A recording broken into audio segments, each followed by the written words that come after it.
नमस्कार, आप देख रहे हैं न्यूज इंडिया एक्सप्रेस और मैं हूं आपके साथ हिमांशी उपाध्याय। बांग्लादेश में आरक्षण को खत्म करने की मांग से शुरू हुआ आंदोलन इस मोड़ पर पहुंच गया है कि वहां शेख हसीना की सरकार सत्ता से बाहर हो गई और शेख हसीना को देश छोड़कर भागना पड़ा। अब स्थिति ये है कि बांग्लादेश में कानून व्यवस्था पूरी तरह से ध्वस्त है। बांग्लादेश में उपद्रवी बिना किसी डर के अवामी लीग के नेताओं पर और विभिन्न प्रतिष्ठानों को निशाना बना रहे हैं। इस पूरे बवाल के बीच रजाकार नामक शब्द की बहुत चर्चा है। आरक्षण विरोधी आंदोलन के दौरान बांग्लादेश के विश्वविद्यालयों में रजाकारों के समर्थन में खूब नारे लगे। दरअसल शेख हसीना ने अपने एक बयान में आरक्षण के विरोध में जारी हिंसक प्रदर्शनों पर नाराजगी जताते हुए कहा था कि बांग्लादेश की आजादी की लड़ाई लड़ने वाले लोगों के परिजनों को आरक्षण नहीं मिलेगा तो क्या रजाकार के पोते पोतियों को आरक्षण का लाभ मिलेगा।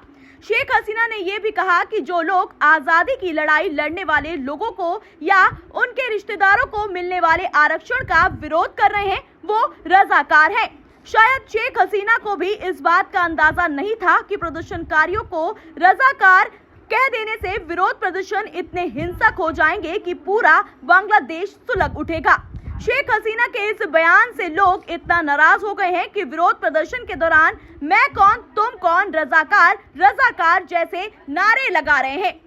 एक समय बांग्लादेश में गलत समझने जाने वाले रजाकार आज बांग्लादेश में चर्चित नाम बन गए हैं। तो आइए जानते हैं कि कौन थे रजाकार और बांग्लादेश के इतिहास में क्या थी साल 1971 में जब बांग्लादेश की आजादी की लड़ाई चल रही थी। तो क्या तत्कालीन पूर्वी पाकिस्तानी में रजाकार नाम की एक क्रूर सेना पाकिस्तान द्वारा गठित की गई थी।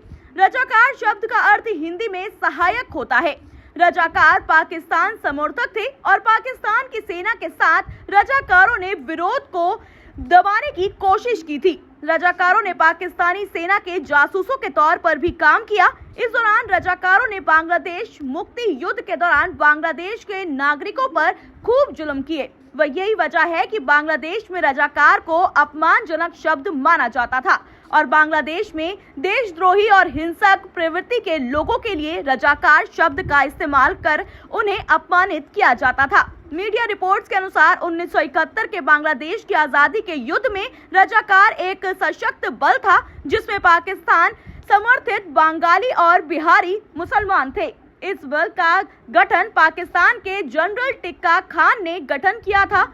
पाकिस्तान की सेना जब बांग्लादेशियों पर जुल्म ढाने लगी तो ऐसा कहा जाता है कि रजाकारों ने भी पाकिस्तान की सेना का साथ दिया था। रजाकारों में उर्दू बोलने वाले बिहारी मुस्लिमों की संख्या ज्यादा थी और जमात ए इस्लामी, अल बद्र और अल शम्स जैसे संगठन रजाकारों के संगठन माने जाते हैं। साल 2019 में बांग्लादेश की सरकार ने 10,779 रजाकारों के नाम प्रकाशित किए थे जिन्होंने बांग्लादेश की लड़ाई के दौरान पाकिस्तान का साथ दिया था।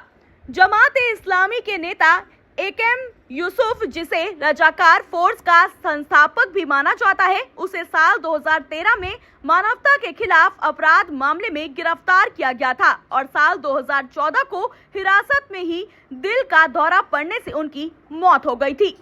तो अब आप समझ गए होंगे कि आखिरकार बांग्लादेश में जो आरक्षण है अब ये क्यों जोर पकड़ रहा है। तमाम जानकारी के लिए आप जुड़े रहें हमारे साथ। धन्यवाद।